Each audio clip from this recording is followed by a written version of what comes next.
bokk di ko def yàlla barkeel ko ci jariñ defal lu ci njëriñ te jox la ko lu jariñoo ko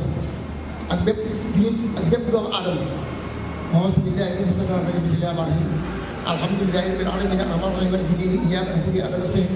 ihdinaa siraatal mustaqiim siraatal laziina an'amta alayhim ghayril maghduubi alayhim wa lad-daalliin bismillaahi rahmaani rahiim qul huwallaahu ahad allaahu samad lam yalid wa lam yuulad wa lam yakul lahu ahad bismillaahi rahmaani rahiim auzu birabbil falaq min sharri maa khalaq ومن شر النفاثات في العقد ومن شر حاسد اللهم صل على سيدنا محمد الله لا اله الا هو الحي القيوم لا تاخذه ولا له له ما في السماوات والارض من شاء يطيعه الى تشبيه ما بين ايديهم وما خلفهم ولا يدرك ايديهم منه الا ما شاء الله في كل شيء والسماوات والارض ولا يؤمن يشفع وهو الحي القيوم اللهم صل على سيدنا محمد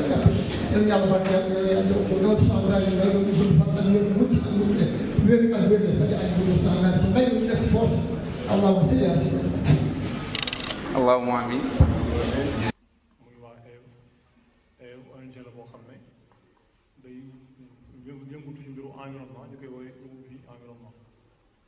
monsieur Seck ma koy nuyu au passage muy ku jàppale xale yi ku bëgg développement monsieur Seck dalal la jàmm yaa kii naa madame la présidente ou la coordonnatrice ñu ngi lay nuyu ñi ma toogal maa ngi di gërëm di leen sant ci teewaay bi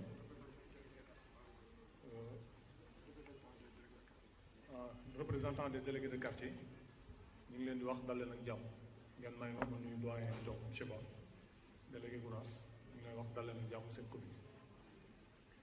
fierté bu mag la ñu am toog fii di ubbi cérémonie bi di leen wax dal leen ak jàmm lu tax fierté la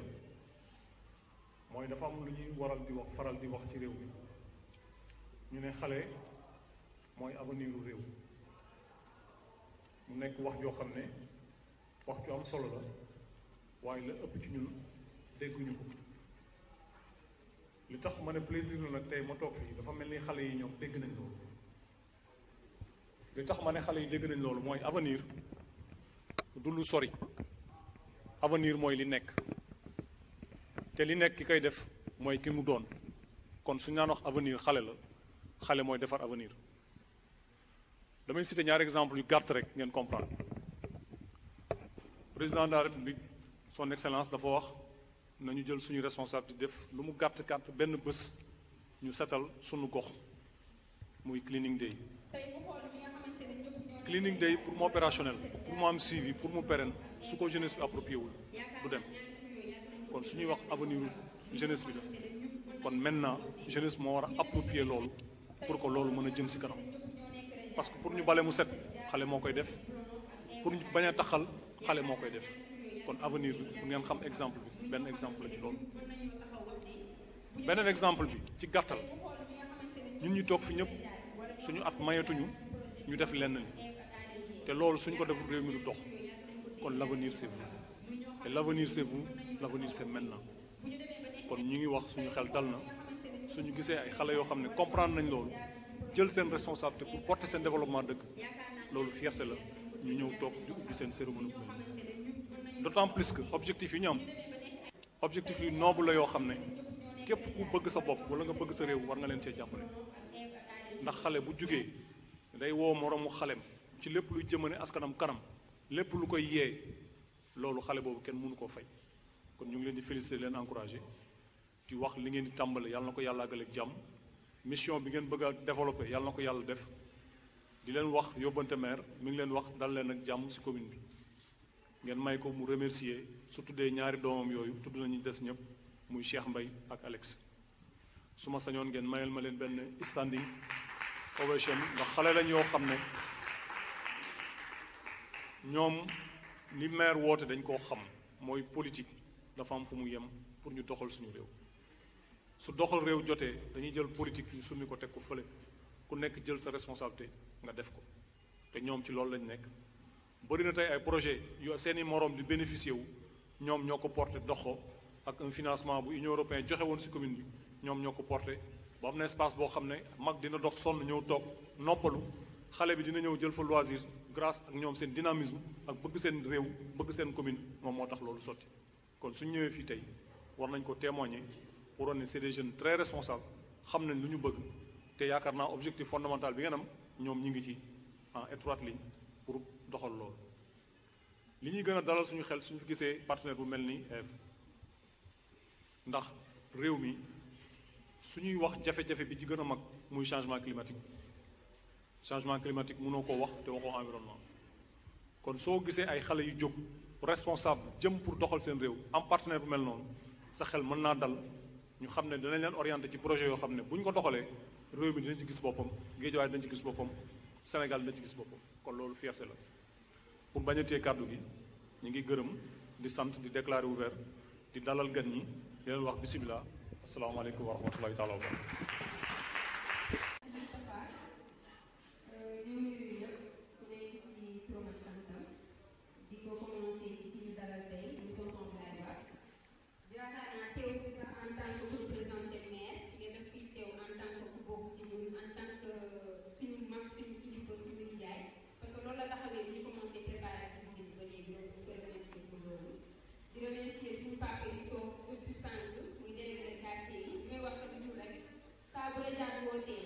bokk nañ suñu fii jiir te yàlla xam na ne defaluñ leen dara suñu meeru ko bi daf mën naan lan ngay fay paay man ko fayu ma leen dara dañoo bëgg rejaat bu ñu wootee ñu ñëw teew bu ñu wootee ñu jëf ko te yàlla xam na ne defaluñ leen dara donc dama bëgg ñu tàcc ma leen bu baax ñu leen remercier bu baax di leen wax ne seen teewaay xeeruñu ko parce que à chaque fois bu ñu leen gisee motivation bi ñu pour ñu gën a doxal pour ñu gën a dem si kanam tamit di remercier aussi ñaani toog fii je pense que déjà kenn dootu leen ko présenté muy tonton Lamine ak tonton Gora qui représenté ONG bi ñuy wax Eau Vie Environnement tonton Gora teewal ci association bi ñuy wax association pour le développement de l'environnement tey ku xool ñi nga xamante ne ñëpp ñoo nekk déjà wala ñoo xamante ne jaar nañ ci projet plan ak EF ak ANG yaakaar naa ne ñaari fii yooyu yàlla nañu ko jël yàlla nañu ko xam muy ñoo xamante ne ñun mën nañoo taxaw wax ne bu ñu demee ba nekk ay nit taxaw mën a wax ak ñoom ñoo tax muy ñaari toog donc lépp lu ñuy def wala ñu koy wax ci ñoom lañ ko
projet jeune la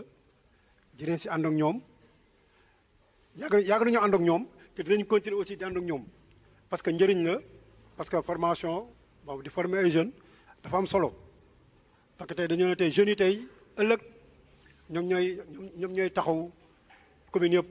donc bon pour bañ a guddal aussi te comme kàddu gi aussi daf maa bett aussi bon maa ngi remercier ñëpp di gërëm ñëpp di sant ñëpp di ñaan yàlla li ñu ci jublu yëpp yàlla na si yàlla jàppale taxawuñu si ok wasalaam merci beaucoup. projet jeune la dinañ si ànd ak ñoom.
Dañu ko liggéey tey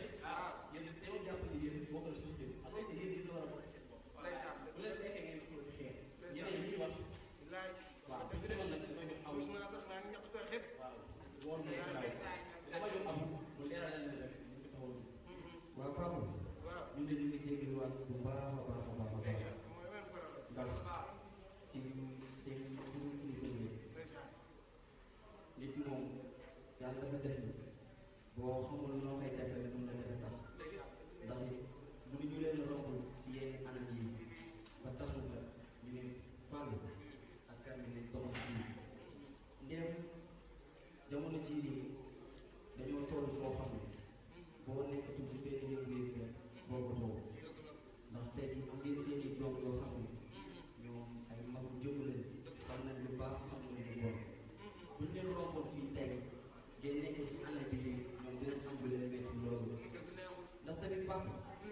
laago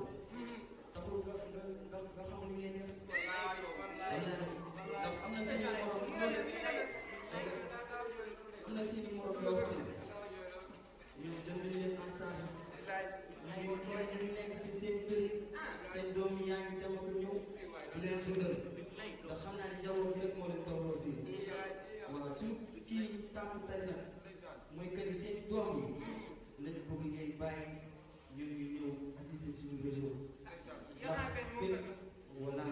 kër kat xam-xam lañ koy jëlee xam-xam lañ koy jàngale te bu ma sañoon nag dina leen invité réunion ngeen ànd ak seen doom yi yéen ñëpp ngeen ñëw di mën a xam kat carrément ñun lan la ñu leen bokk moom incha allah. kër Omar la xam ngeen Omar. xam naa Baye Omar. voilà Baye Omar boo waxee doom ji rek incha allah moom dina la. incha allah. kàttanu yàlla. dinaa teewal sama bopp. ñaari sama doom.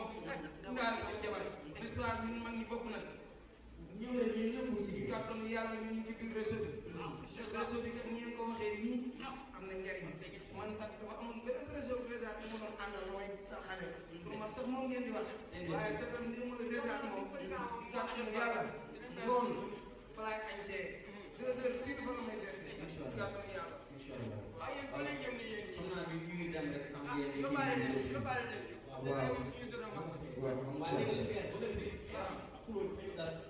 ñoo fi indi xeex bi sama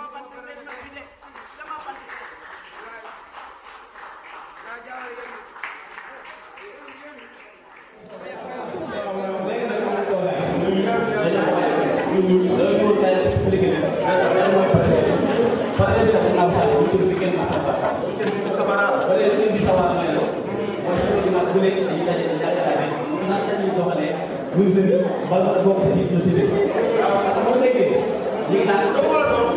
waaye loolu pour nga leen la wala ñun mag ñi ñu cee bokk.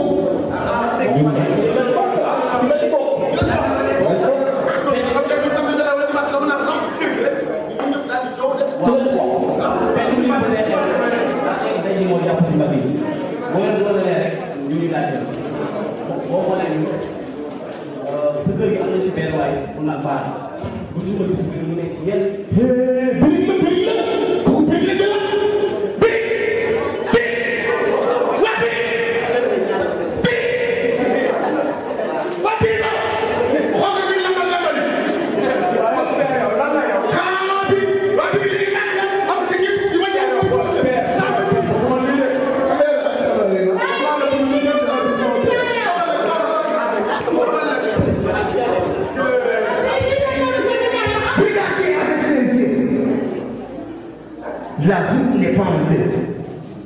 Ne crache pas par terre. Tu casses ton atmosphère. Pourquoi avoir l'esprit de guerre alors que l'on peut être solidaire? Le respect et la politesse sont des choses à conserver. Toutes les richesses du monde fuient-elles entre les mains d'un homme à qui a l'idée de progrès. Ne permettrons jamais le moindre développement moral de l'humanité. L'avenir est dans vos mains. On n'en est pas citoyen, mais on le devient. Je te vois du papa, c'est cadre de priorité. Ndax ñun kat ay ndaw lañu te dañ ne la jeunesse c'est la moteur du développement. Ndéem ñun xale yi ñoo mën a dajale suñu waajur bay waxtaan ak ñoom assainissement ñu ngi daw ndax kat jàngal nañu l'éducation par les pairs. ku ne xam na ni tey ndaw moo mun a yar moroomu ndaw ba tax dama naan tey Sénégal sama réew. Sénégal suñu réew. Sénégalais, Sénégalaises.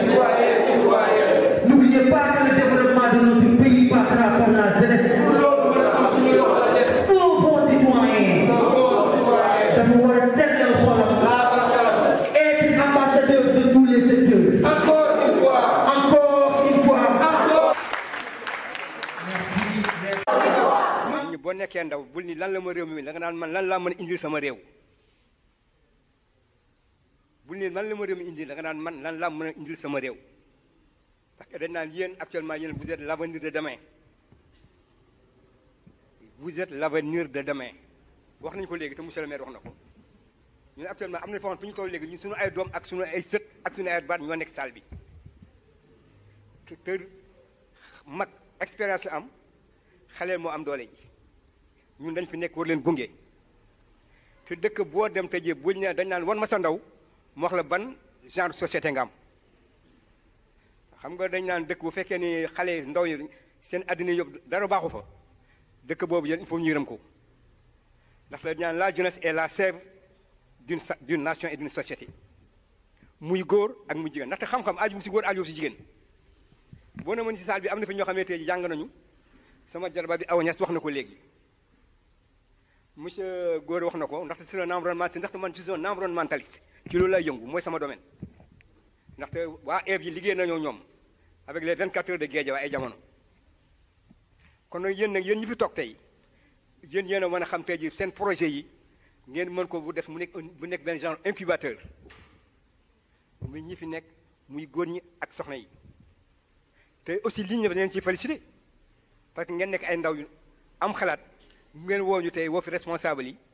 notable yi ak ñi nga xam ne en général ñoom fi yàlla def ñu amee tey ji la voix la plus autorisée de la commune muy monsieur le maire tey il faut ñu sant leen si gërëm leen si. donc fii nag il faut que tam ñu ñaanal leen si vraiment seen projet yi bu leen ko développé ñu xam ne vraiment yéen ngi nekk sur la bonne voie et sur la bonne lancée.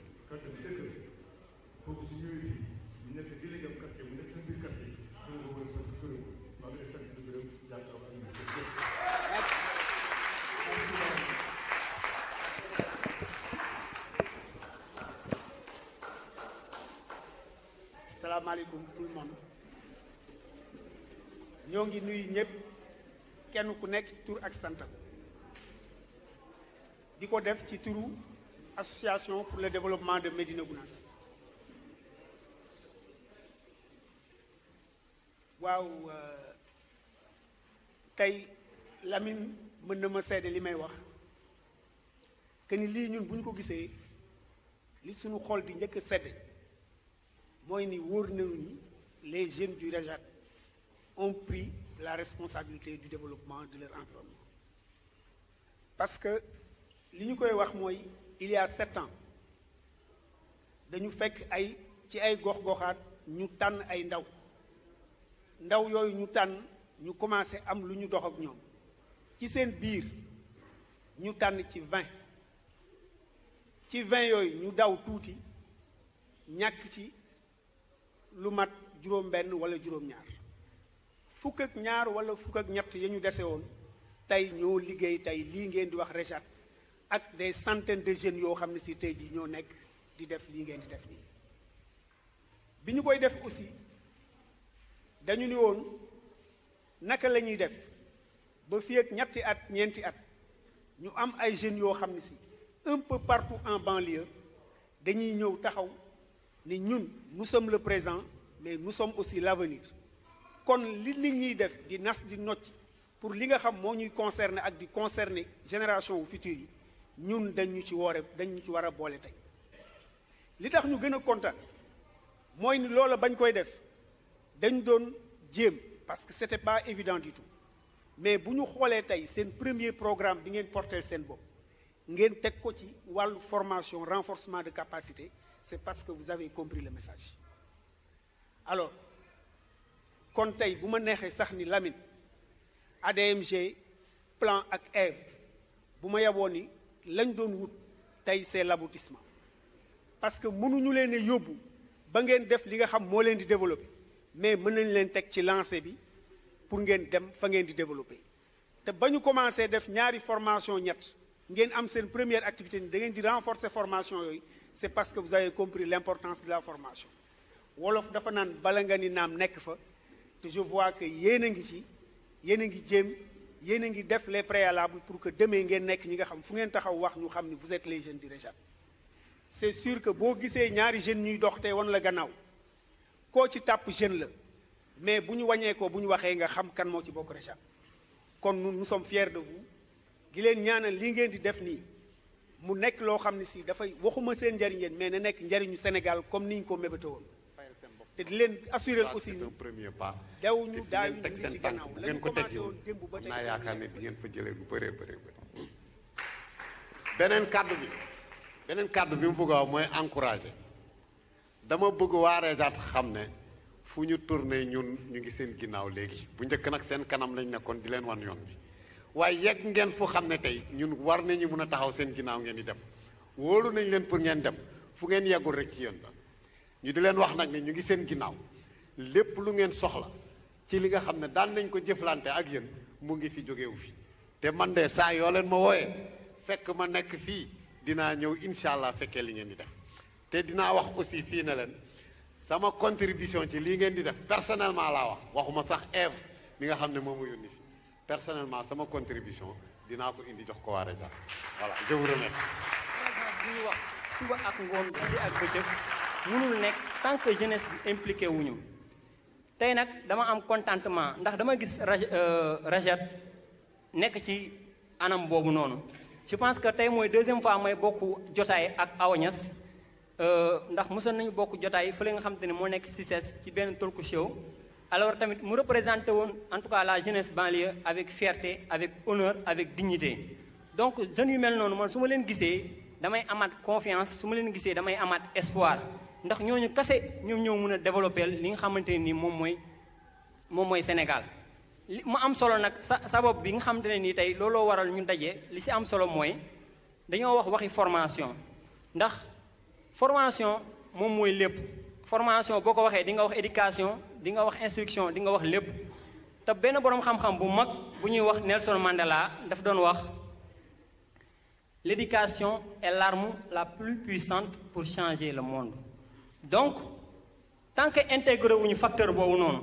tant que misé wuñ ci renforcement de capacité tant que misé wuñ ci éducation ci instruction ak lépp lu ñu mun a bëgg a doxal loolu du mun a dox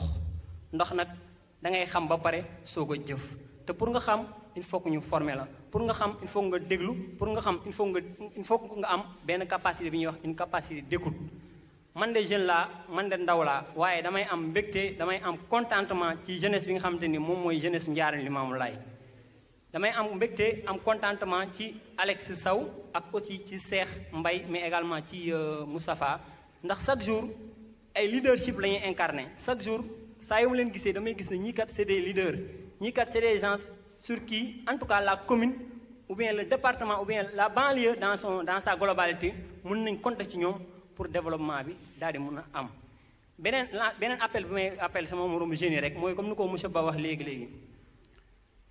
Sénégal mënuñu koo defar te Sénégal setul set gi nag mooy comme initiative yi président de la République am ku nekk commencé ko sa kër commencé ko sa koñ commencé ko sa quartier nga def li nga xamante ne loolu la ñuy wax propreté butéel ndox yi nga xamante ne naan nañ ko ba pare di koy sànni ci mbedd yi loolu du comportement bu baax mbuusu ndox yi nga xam ne dañ koy naan di sànni ci mbedd yi du comportement bu baax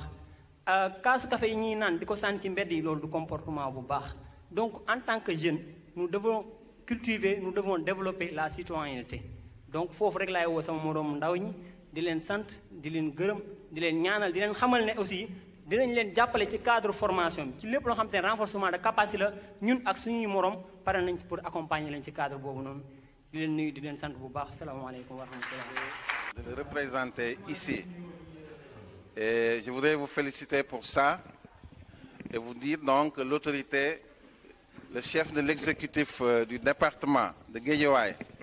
en l'occurrence monsieur le préfet, votre correspondance a retenu son attention et il a cru devoir me demander en tant que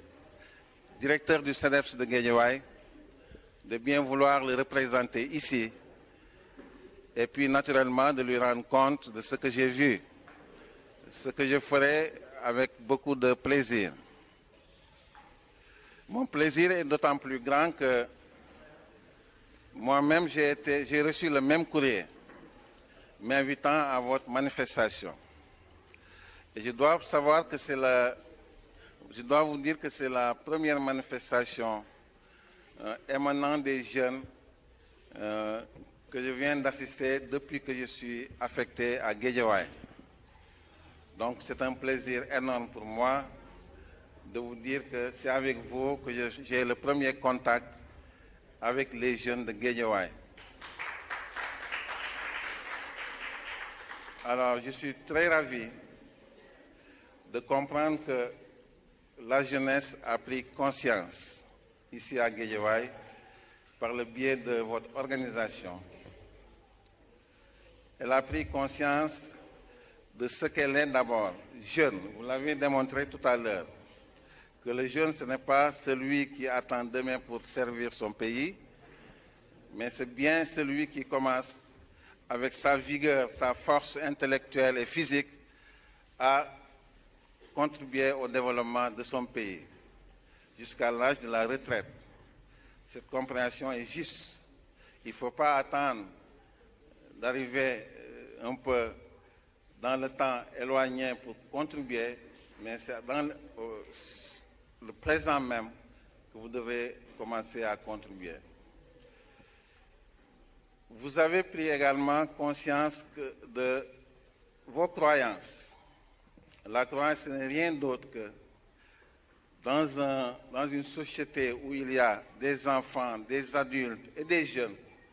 vous avez pris conscience que les jeunes en sont les déterminants du développement. On ne peut pas trop exiger des adultes parce qu'ils auront déjà fait ce qu'ils devaient faire avec le temps. On ne peut pas aussi prétendre tirer les enfants de par ce qu'ils sont, parce qu'ils sont encore jeunes, ils sont encore enfants. Mais les jeunes, ici au Sénégal, on dit à partir de 18 ans, on est jeune. On sait un peu le bon côté, tout comme le mauvais côté. On a le coefficient intellectuel important pour analyser les problèmes qui nous entourent et donc pour pouvoir apporter des solutions. Donc ne nous leurrons pas, nous pensons que le développement de notre pays, le développement de nos communautés se fera et se fera seul qu'avec les jeunes en priorité. Les jeunes sont le pivot du développement. Alors quand je vois ici, avec ma deuxième affectation à Guédiawaye, que je rencontre des jeunes aussi bien organisés dans un réseau pour contribuer activement au développement de leur communauté. ñoo xamante ne ñun mën nañoo taxaw wax ne bu ñu demee ba nekk tey mu xool ñi nga xamante ne ñëpp ñoo nekk région wala ñoo xamante ne jaar nañ ci projet PRONOC ak EV ak ADG yaakaar naa ñaari tur yooyu yàgg nañ ko dégg yàgg nañ ko xam ñu ñoo xamante ne ñun mën nañoo taxaw wax ne bu ñu demee ba nekk tey mu xool ñi nga xamante ne ñëpp ñoo nekk région wala ñoo xamante ne jaar nañ ci projet PRONOC ak EV ak ADG yaakaar naa ñaari tur yooyu yàgg nañ ko dégg yàgg nañ ko xam ñoo xamante ne ñun mën nañoo taxaw wax ne bu ñu demee ba nekk tey mu xool ñi nga xamante ne ñëpp ñoo nekk région wala ñoo xamante ne jaar nañ ci projet PRONOC ak EV ak ADG yaakaar naa ñaari tur yooyu yàgg nañ ko dégg yàgg nañ ko xam ñoo xamante ne ñun mën nañoo taxaw wax ne bu ñu demee ba nekk tey mu xool ñi nga xamante ne ñëpp ñoo nekk région wala ñoo xamante ne jaar nañ ci projet PRONOC ak EV ak ADG yaakaar naa ñaari tur yooyu yàgg nañ ko dégg yàgg nañ ko xam ñoo xamante ne ñun mën nañoo taxaw wax ne bu ñu demee ba nekk tey mu xool ñi nga xamante ne ñëpp ñoo nekk région wala ñoo xamante ne jaar nañ ci projet PRONOC ak EV ak ADG yaakaar naa ñaari tur yooyu yàgg nañ ko dégg yàgg nañ ko xam ñoo xamante et de me comprendre dans mon projet de délocaliser le CNEPS. En faisant quoi? Comme je viens de le dire, en faisant en sorte que les activités CNEPS puissent être ressenties au niveau des communautés. On va créer des cadres communaux de valorisation des jeunes avec le préfet et les communes. Nous sommes sur cette conception-là. Et quand ces cadres seront nés, voilà, ils seront les réceptacles des actions du CEDEPS. Les jeunes vont travailler activement autour de ces cadres-là. Mais nous ne voulons pas seulement que les jeunes y travaillent. Nous voulons également que les chefs de quartier, les adultes, les parents des jeunes puissent également, en rapport avec le CEDEPS, encadrer les jeunes. Vous avez parlé ici tout à l'heure de perte de valeur, ou bien de valeur à renforcer aux jeunes. Nous y croyons fermement. Nous pensons que l'éducation populaire consistera aujourd'hui à amener les adultes à mieux comprendre les jeunes. En faisant quoi? En peut-être se liguant avec des structures comme le CEDEPS, des structures comme les communes,